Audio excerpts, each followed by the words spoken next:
right, welcome back, American government students.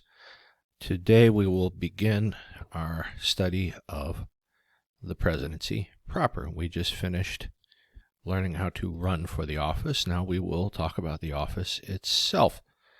This is the White House. I'm sure you've all seen it.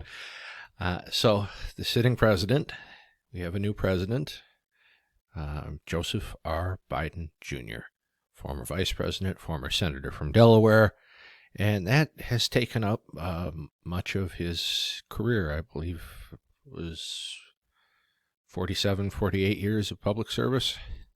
So he assumed office January 20th, 2021 at 12:01 p.m. That's specified.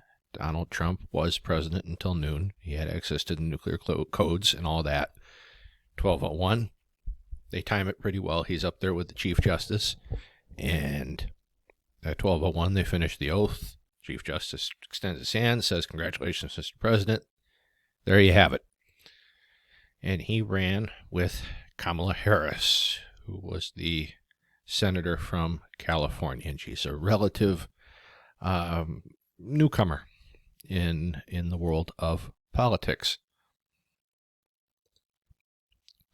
So we talked about a lot in the last unit, how to run for president. We didn't cover a few things.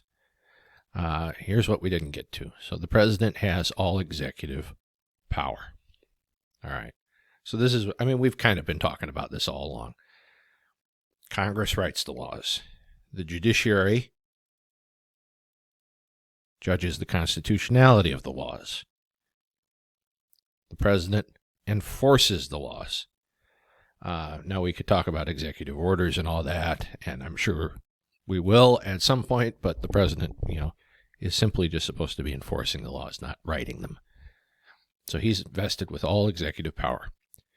And he has a 4-year term, which is renewable once. So a lot of students get a question like this wrong on the test. Hint, hint, hint.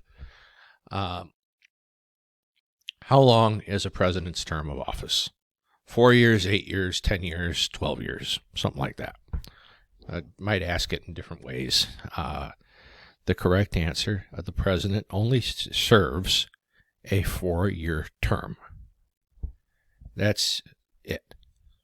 When he runs again, he's running to serve a second 4-year term, and that gives you the total of 8 years. A president's term of office, like George Bush, Barack Obama, isn't 8 years. He served the 8 years straight, but they're 2 4-year terms. You could conceivably have a president who serves for 10 years, but that's I'll tell you about it. I'm just going to lead off with that's so unlikely that it's improbable that it would ever actually happen. So if a president and a vice president, say ran, got elected, something happened to the president before or immediately after the midterm election, which is the halfway point, the vice president, who would then become president, could finish out those 2 years, run on his own or her own merit, then run again. So and that's really the only way you could have a president for 10 years. It's improbable. In fact, forget I told you about it. That's not going to show up on a test or anything, but know that a president has a 4-year term that is renewable once. So electors, the people who go in and cast a vote on our behalf, the people who are directly electing the president, in other words. They cannot be a U.S. senator or representative or, and this is italicized because it's right out of the Constitution, person holding an office of trust or profit under the United States. And this is another misconception. Cleared it up. Let's clear it up. The president and vice president can come from the same state. Now, the problem is the electoral math.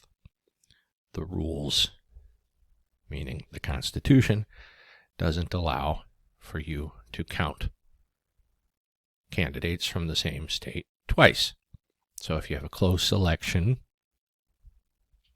if both candidates are from Illinois, well, you can't doubly count Illinois. So you can come from the same state. You just got to be pretty sure it's not going to be a close election.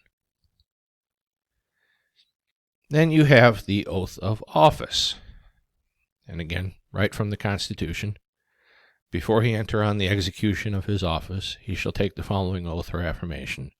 I do solemnly swear or affirm that I will faithfully execute the office of President of the United States and will, to the best of my ability, preserve, protect, and defend the Constitution of the United States. That's it, and you're president. And if you like, again, I don't want you to copyright strike me, this link will take you to the president being sworn in. President Biden, that is, if you'd like to watch it.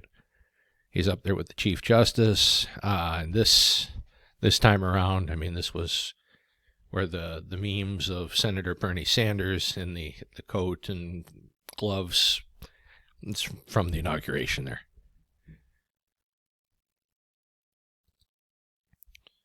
So the president receives compensation. And while that compensation, that compensation is pretty good, $400,000 annually.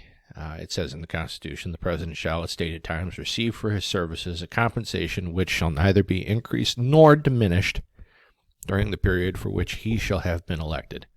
And he shall not receive within that period any other emolument or just sum of money or gift or gold or whatever, anything valuable from the United States or any of them. So the president, as I said, gets $400,000 a year. Now that is a lot of money to many of the presidents. To Joe Biden, his financials would make me think that that would be a lot of money to him. Donald Trump, on the other hand, this was a big time pay cut. And he donated his salary each quarter. He got it. They get $50,000 to travel. I'm sorry, $100,000 to travel.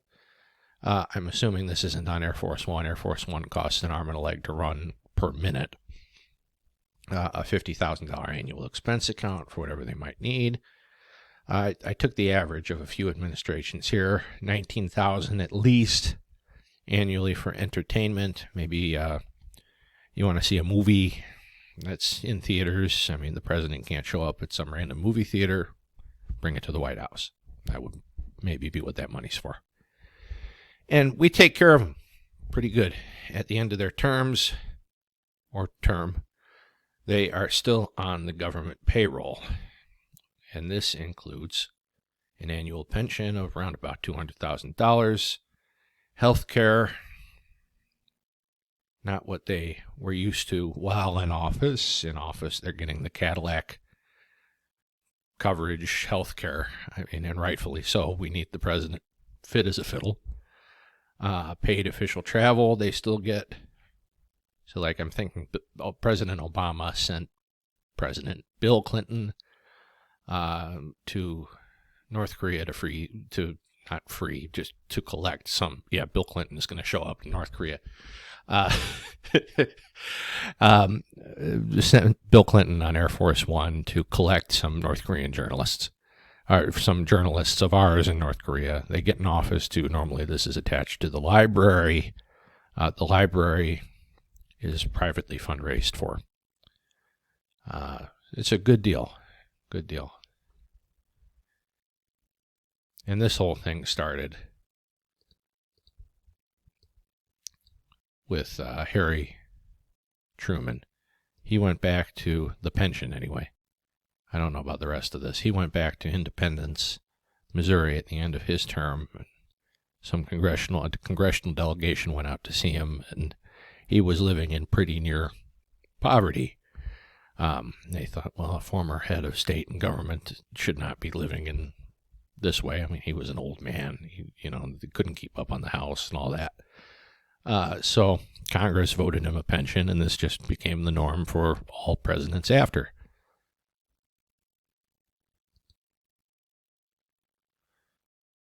So we have the succession.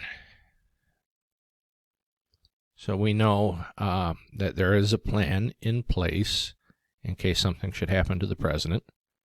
And this is the presidential line of succession. So in case of the removal of the president from office, or of his death, resignation, or inability to discharge the powers and duties of the said office, the same shall devolve on the vice president. So we know, okay, so there's one.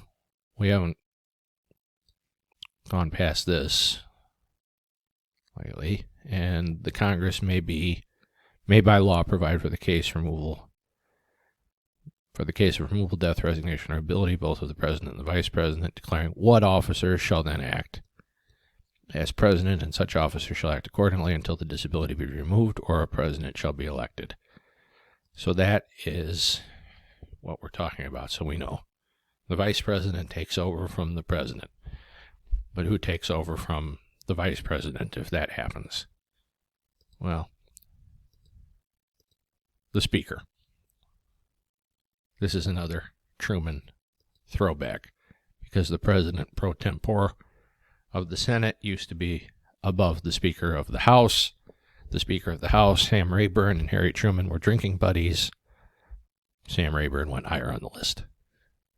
But both of these guys, or gals, have to resign from Congress before taking over. And that is just, that's really to be in compliance with the law. It is illegal to work for two branches of the federal government at the same time. So after we get through the Speaker of the House, the President pro tempore of the Senate, then we go to the Secretary of State. So we have 1, 2, 3. We have cabinet officers here in fourth position.